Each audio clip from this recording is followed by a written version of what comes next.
What's up YouTubers, Johnny DIY here. Today I'm going to be showing you guys why your car or vehicle's floorboards may be wet, and I'm going to be showing you guys 5 different reasons why that could be happening and how to fix them. If you guys are new to my channel, please do me a favor, click the subscribe and notification bell so you can get all my new videos. Alright, let's get to this one. The problem I'm having is over here on my passenger side floorboard. If we move the floor mat out of the way, we can feel the carpet is nice and damp, so I think it's coming from somewhere around here. The first thing we're going to want to do is diagnose when this is happening. Is it happening after a rainstorm, or is it happening anytime? It could be dry, it could be rainy. I'm going to show you guys the reasons for both of those. Okay, let's start with, you notice this and it hasn't rained anytime recently, so you're going to want to feel the leaking substance. If you rub your fingers together and it feels a little oily, not like water, and you smell it and it smells a little bit sweet, it's most likely coolant leaking from your car's heating system. So when you turn your heater on your car or your defroster, it runs through a heater core, which is like a small little radiator that's connected to your whole car's main radiator and cooling system, and it's located usually on the passenger side car up inside of your dash, and that can start to leak over time every time you put on your heater, and it'll usually leak right here on the floorboard. Now to fix that, what you can do is you can go ahead and add some UV leak dye to your car's cooling and radiator right here. Just pop this off and pour a little bit in, and then you go ahead and run the car and run the heat, and what that's going to do is circulate it, and you put a black light on it, and wherever it's leaking, it's going to glow really bright, so you'll be able to pinpoint where it's leaking. But most likely, to get to that heater core, you're either going to have to remove just some paneling and things underneath, or sometimes you have to remove the whole entire dash to get to that heater core. It's kind of a pain, but it's what you have to do. Second problem you may be having that doesn't have to do with rain is with your car's air conditioning system. So when you turn on your AC and it's blasting, it actually starts to produce condensate, which is supposed to drip from a tube outside of your car and underneath. That's why if you've ever noticed when you've parked your car and you've backed up, maybe you have a little pool of water underneath. That's just the condensate that's produced from running your air conditioner. Let me show you where the little tube is on this car.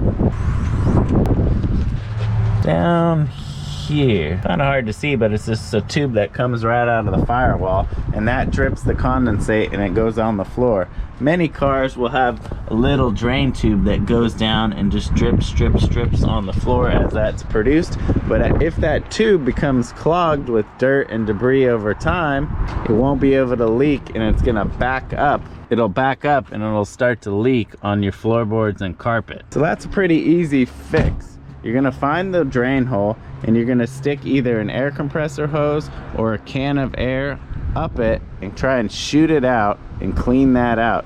You could also stick a small piece of wire up there and fish it up there and try and get it all cleaned out, and then go ahead and run your air conditioner and make sure that's leaking. Okay, now the third reason, now we're gonna move to reasons caused by water and rain. It could be your windshield leaking. Your windshield is going to be sealed in with glass sealant. It's kind of like a glue sealant, but over time that can develop cracks and it can start to leak.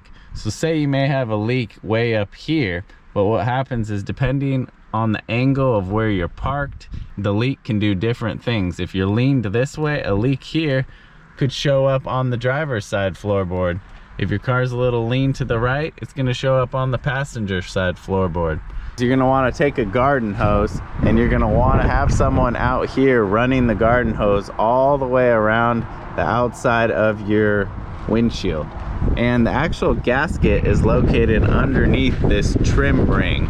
So sometimes you have to remove the trim ring to get at it to really see where it's coming from. Once you pinpoint where the actual leak is, you're going to want to seal that with some window glass sealant. I'll make sure I put a link down in the description to some of that for you guys, as well as all the other tools and supplies I'm going to be using today for this video. Okay, now reason 4 is going to be, if you come up on your roof and you have a car with a sunroof, what you're gonna wanna do is open your sunroof, and there's gonna be two little drain holes, one on each side usually, and those are little tubes, just kind of like the AC drain tube, and those can get clogged up a lot of times with dirt and debris. And what you're gonna wanna do with that is the same thing with compressed air. You're just gonna wanna put it in the tube and you're gonna shoot it down, and those go all the way down to the floor as well. So if you have a sunroof and it's leaking after the rain, I definitely check that first, because that's almost always going to be the issue there. But it's a really easy fix, and there's a ton of information out there for every vehicle because they almost all have that problem. So you can just go ahead and look up your vehicle and the sunroof and you can find all kinds of information. And now number 5 is going to be the wild card issue. It can be lots of many different things. On this car, what I think is happening is I think there is a leak underneath this cowl right here. This is a cowl that goes over the fresh air intake, and that sucks in air for your car's heating and air conditioning system so you can get fresh air. But I think it's leaking underneath here. I've had another car do that before, where if it got any leaves or anything inside here, it would back up the water and go over the fresh air intake and flood the whole car. I need to take off these wiper arms so that I can take this cowl off. Razor blade right here. These little caps right here pop off the arms. Just a little plastic cap. Okay, now before we remove the wiper arms, I got a paint pen right here. I'm gonna go ahead and mark the wiper arm, and then I'm gonna mark underneath it. That way I have a reference for when I need to go and put these back on, because they can be a little tricky. So I can go ahead and unbolt this bolt right here on the wiper arm, 12 millimeter. And these are on little tiny splines right there. That's why I wanted to make those marks so it can go on a lot easier. Now we need to remove these little fasteners in the cowl. There's just a handful of them, but they're these little star drive Torx bits.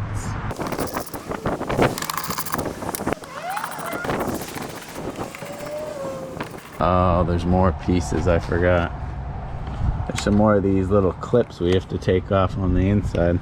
These little trim, plastic trim tools come in handy for things like this. Holy cow.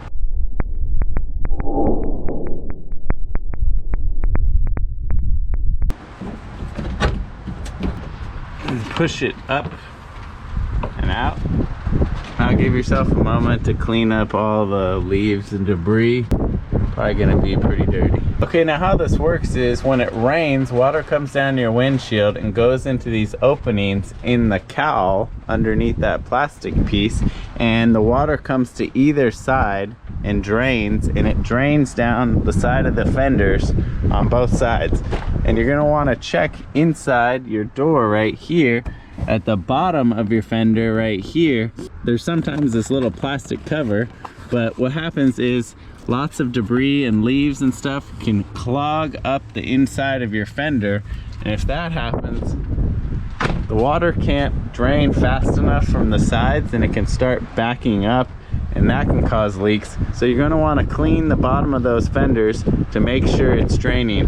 What you can do is just pour some water right here with a bottle or hose and make sure it's draining on both sides to test it. Now what I think is happening with this one is there's a fresh air intake underneath this piece. It's like a raised hole like this, so the water can't go in it, but it goes around it. But then see, there's these mounting holes for the cowl. So if these start to leak, they have a little seal.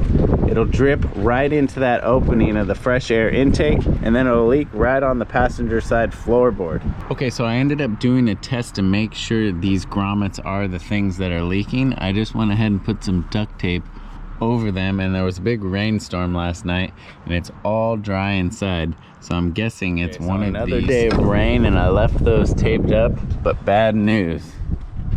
Started leaking. I took up the floor mats and it was all wet along this side, so I figured since it's leaning like this, the leak needed to be coming down this pillar right here. Now, a method I've used before of where the leak is coming from is get yourself a bottle of water and you're gonna pour it all the way around the windshield to check for leaks and pour it where you think it is. And I was pouring it right here, right on this corner of the windshield. And you're not gonna be able to see it. I'll see if I can snap a picture.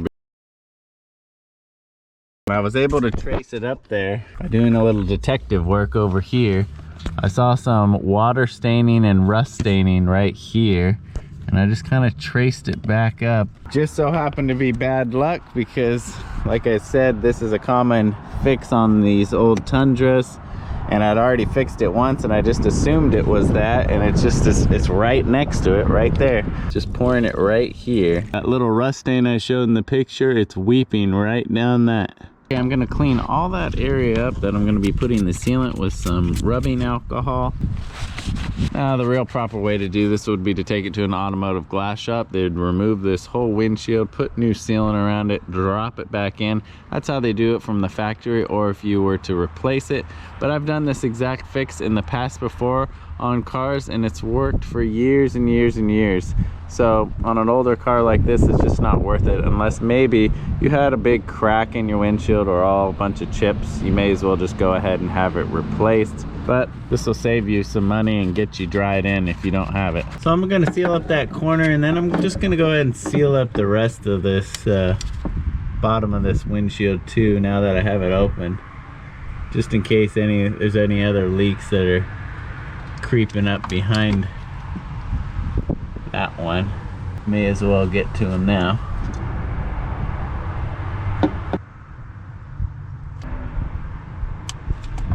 Okay, well, it ain't gotta be pretty, but hopefully it at least does its job. I went ahead and put a ton right here because that's where the leak was. And then I went ahead and propped up the carpet and put some towels under there to help soak this up. We'll let that dry out. Okay, well, it's been a couple of other days and some more rainstorms, and I actually figured it out. The windshield was leaking from the top up here. So I went ahead and fixed a little rust up there. Now I'm gonna seal around that. And then I noticed the back seat was leaking.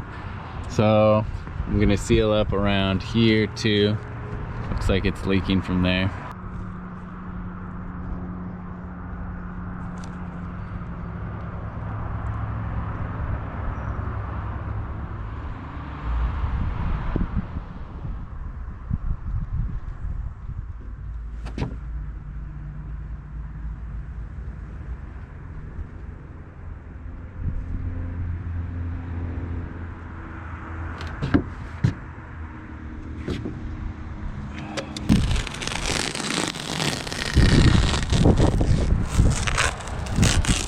Pull it away while it's still fresh, get a pretty crisp line. Okay, so it's been drying for a day, the windshield in the front and the back. Now we're gonna do a hose test with Mr. Mike.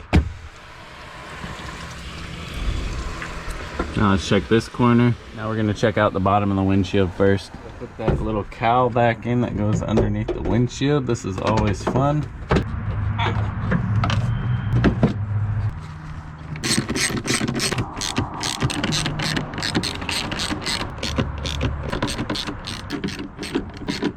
Alright, now for the wiper blades, I'm going to put some of this anti-seize on the threads as well as those little tiny gears that the wipers actually fit into, because it was kind of seized on there when I took it off. It looked like there was a little corrosion. So this will make it so it should come off like nothing next time. You know, if we have to end up replacing the windshield, they have to take all this stuff off just to get to the windshield. Now, if you remember at the beginning, we marked the wiper, so should be able to line it up with that little dot.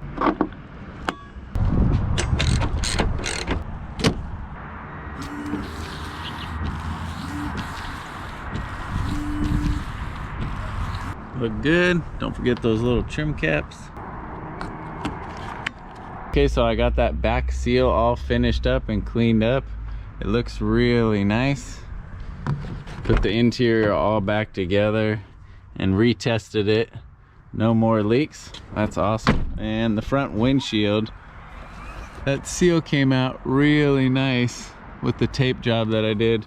and you can't even notice it, and most importantly, there is no more leaks. So hopefully you guys found something in this video helpful. If you did, give it a thumbs up for me. If you have any questions or comments, please leave those down below and I'll get back to you. And if you're new to the channel, if you could subscribe and click the notification bell, that really helps me out. Thanks for watching Johnny DIY. Keep on doing it yourself, guys. Take care.